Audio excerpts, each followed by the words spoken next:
Boker Tov à toutes et à tous. Dans le Talmud, on nous enseigne que une fois un Rav, Rabbi Yirmiya, s'est adressé à notre Rav, Rabbi Shmuel, Rav Israq. Il lui a confié qu'une personne qui se protège lui-même des transgressions la première fois, puis la deuxième, et enfin la troisième, à partir de là, Akadosh Baruch Hu, Dieu le protège. En effet, la raison principale pour laquelle une personne se laisse aller dans les transgressions est principalement due aux 3 premières fois où elle n'a pas surmonté son Yetzer Hara, son mauvais penchant.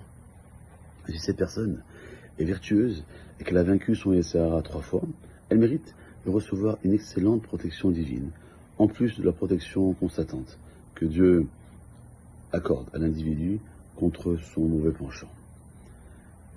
On peut se tourner vers nos commentateurs du Talmud qui nous expliquent que généralement lorsqu'une personne réussit à accomplir une mitzvah et à en tirer de la joie, ça lui donne le désir de l'accomplir à nouveau.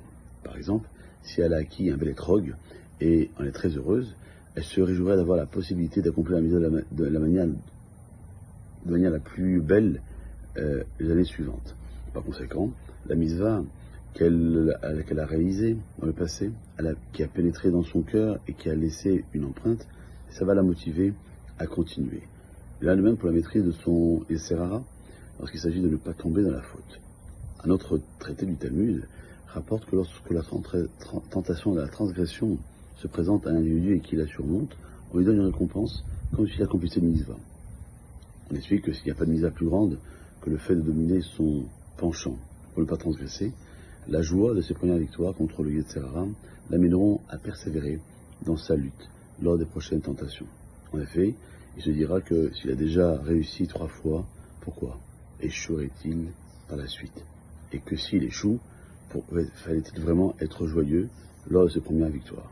Et a fortiori, s'il a réussi dans une grande tentation, qui se confronte maintenant à une épreuve moins ardue, il est évident qu'il ne faillira pas. Et on peut illustrer cela par l'exemple d'un riche marchand de tissus qui est en train de faire faillite et qui a désormais besoin d'une telle grande somme d'argent pour se rétablir. Et que s'il ne parvient pas à l'obtenir, alors il risque de perdre complètement tous ses biens. Du coup, un émissaire du roi se présente et souhaite acheter une importante quantité de tissus chez ce commerçant. Il est prêt à payer comptant, ce qui voudra dire que cette somme aidera aux riches à se rétablir. Les négociations commencent et sont interrompues par la prière de Mincha de l'après-midi. Si le commerçant surmonte sa tentation et ne se préoccupe pas des bénéfices financiers et se rend à la prière, alors il réussira également à surmonter d'autres épreuves, surtout si la seconde épreuve est moins difficile que la première. Il porte en lui-même une force intrinsèque.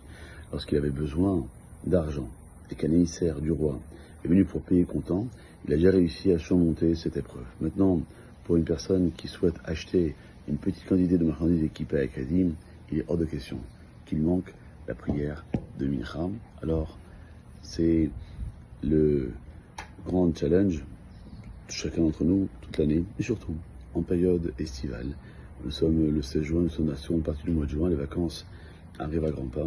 Savoir comment vivre sa vie de juif en harmonie avec la Torah, et aussi de pouvoir profiter des moments paisibles que Hachem nous donne afin de pouvoir combler aussi cette volonté, ce pouvoir et cette envie, ce désir de recharger les batteries, mais aussi d'être toujours avec Akadosh Baruch Hu.